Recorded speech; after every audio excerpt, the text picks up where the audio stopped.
Hello everyone and welcome back to my channel. Today we'll be learning about the legend Pythagoras. Now Pythagoras was a mathematician back a long time ago, and he came up with some pretty cool theorems. And in this video we'll be discussing those theorems. One of the theorems that Pythagoras came up with was called the Pythagorean Theorem.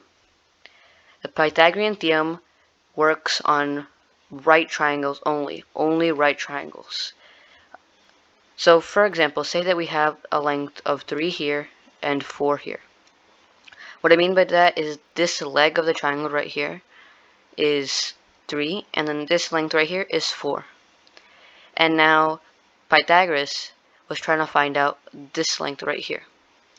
Now some people might be thinking, okay, well, can we just do 3 plus 4 and that's 7, right? No, that's not how it works. Now Pythagoras came up with a new solution to this.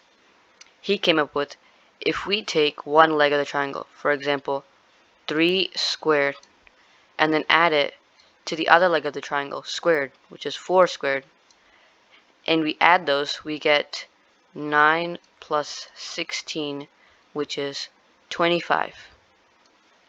And if we take the square root of 25, we get 5. And that is what the length of this triangle is.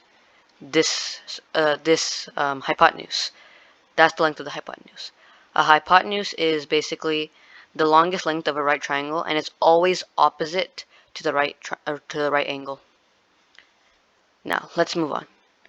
Say we have this triangle. They've given us that this is 10 and this is 8, but we have to figure out this. Now let's try to work this backwards. So we know that the formula for the Pythagorean theorem is one leg of the triangle, which is a, and then squared, plus b squared is equal to the hypotenuse, which is c squared.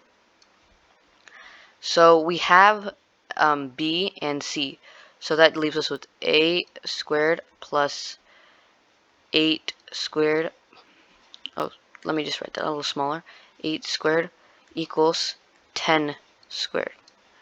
Now that we obviously know will be a squared plus 64 equals 100. Now it's just like solving one-step equations. We subtract 64 on this side, and whatever we do on this side has to be done on this side. So we'll subtract 64 on this side. This will get cancelled out, and we'll be left with a squared equals 100 minus 34 is 36. Now we have the square of a, so to do the opposite or the inverse of a, we just square root it. So we'll take the square root of a, which will cancel out this, and we'll take the square root of 36, which will leave us with 6. And 6 is the answer for the leg. So an important thing to remember is that whenever we're solving for the Pythagorean theorem, try to find out what each variable is. Now another way to solve this problem would be to, that's one way to solve the problem. Another way would be just a simpler way. If you know how to already simplify it, we could just have done 10 squared minus 8 squared equals a squared. Well, 10 squared minus 8 squared, we know that that's 36 equals a squared, and we take the square root and we get 6 equals a. So whenever you're trying to find out the leg or one of the sides that's not the hypotenuse, you always remember you have to use the subtraction symbol. And whenever you're doing one with when you're trying to find the hypotenuse, which is this side, the longest side, you should always add. Okay, let's move on.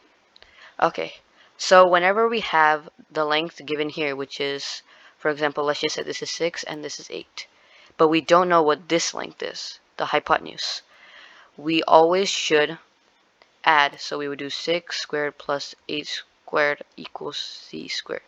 And whenever we're trying to find a leg of the triangle, one of these side lengths, we would always do c squared minus b squared equals a squared. And another thing to remember from the Pythagorean theorem is that the longest side is always equal to the hypotenuse. So longest side is called the hypotenuse.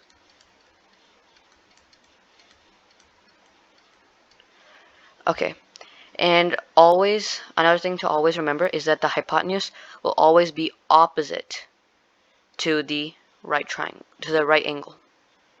Thank you for watching, and please don't forget to like and subscribe.